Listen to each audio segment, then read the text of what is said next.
Tribuners dan sahabat harta kota.com dapat saya informasikan langsung dari Kota Depok, Jawa Barat. Saat ini saya berada di kantor Pengadilan Negeri atau PN Depok, di mana suasana di lokasi sendiri memang sejak pagi terpantau sangat lenggang atau bahkan sepi.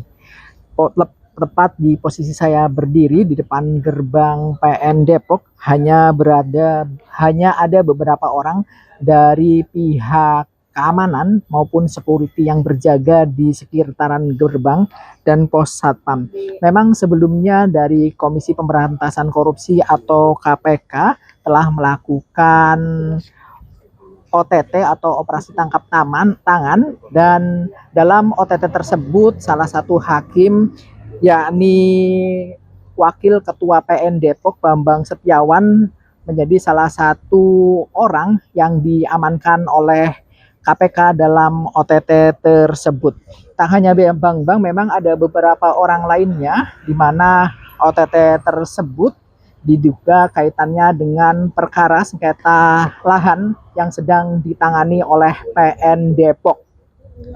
Dan tadi juga sempat berbincang dengan petugas yang ada di sekitaran PN Depok, diinformasikan bahwa memang setiap hari Jumat tidak ada persidangan hingga wajar suasana di area PN Depok tanpa sepi, di mana PN Depok sendiri saat ini hanya melayani PTSP yang ada atau administrasi yang ada di lokasi tersebut.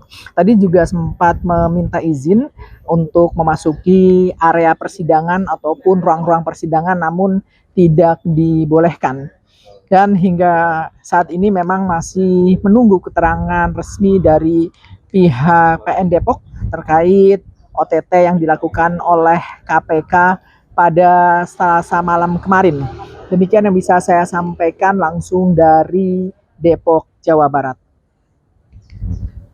Kantor Pengadilan Negeri, PN, Depok tampak sepi usai operasi tangkap tangan, OTT, yang dilakukan Komisi Pemberantasan Korupsi, KPK, pada Kamis, 5 Februari 2026, kemarin. Lokasi kantor PN Depok berada di Jalan Boulevard, Komplek Perkantoran Kota Kembang 07, Kelurahan Kalimulya, Kecamatan Cilodong, Kota Depok, Jawa Barat. Pantauan tribunnews.depok.com di lokasi pada Jumat, 6 Februari 2026, sekira pukul 9 WIB, gerbang kantor PN Depok tertutup hanya menyisakan akses untuk pejalan kaki. Tak hanya itu, tampak beberapa orang berjaga-jaga persis di belakang gerbang dan ada pula yang menempati pos penjagaan. Selain itu, parkiran di depan kantor PN Depok juga senggang, hanya ada beberapa motor saja di halaman kantor PN Depok, tidak terlihat lalu lalang masyarakat yang hendak menghadiri persidangan. Petugas keamanan di lokasi menjelaskan, memang tidak ada persidangan setiap hari Jumat. Menurutnya, PN Depok hanya membuka pelayanan-pelayanan terpadu satu pintu, PTSP. Pintu masuk pengunjung sidang juga tampak sepi, begitu pula ruang-ruang sidang yang ada di dalamnya. Saat ini, wartawan tribunnews.depok.com masih menanti keterangan dari pihak PN Depok. Sebelumnya, Komisi Pemberantasan Korupsi, KPK, menangkap Wakil Ketua Pengadilan Negeri, PN, Depok, Bambang Setiawan, BS, dan sejumlah pihak.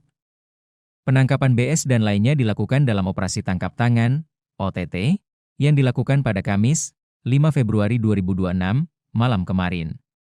BS dan lainnya diamankan, diduga kuat berkaitan dengan transaksi suap untuk memuluskan perkara-perkara sengketa lahan yang sedang bergulir di wilayahnya. Menurut keterangan PLT Deputi Penindakan dan Eksekusi KPK, Asep Guntur Rahayu, pihaknya memergoki adanya proses transaksi uang dari pihak swasta ke aparat penegak hukum, APH. Asep juga membenarkan secara tersirat bahwa transaksi haram tersebut dilakukan oleh BS terkait dengan pengurusan sengketa lahan di Depok. Diduga, pihak swasta yang dirugikan dalam sengketa memberikan sejumlah uang kepada BS. Terkait barang bukti, Asep mengungkap uang yang diamankan oleh pihak KPK dalam operasi senyap tersebut mencapai ratusan juta rupiah. Untuk saat ini, KPK tengah mendalami apakah kasus tersebut berdiri sendiri atau memiliki keterkaitan dengan penyelidikan lain yang sedang berjalan di Depok, terutama yang menyangkut persoalan lahan. Sementara itu, Wakil Ketua KPK Fitro Roh Cahyanto juga membenarkan terkait penangkapan BS dalam OTT. Menurut Fitro, pihak yang terjaring dalam OTT tersebut merupakan unsur APH dan tim penyidik telah menyita uang tunai sebagai barang bukti. Berdasarkan Kitab Undang-Undang Hukum Acara Pidana, KUHAP, KPK memiliki waktu 1 kali 24 jam untuk menentukan status hukum para pihak yang diamankan, apakah akan ditetapkan sebagai tersangka atau saksi.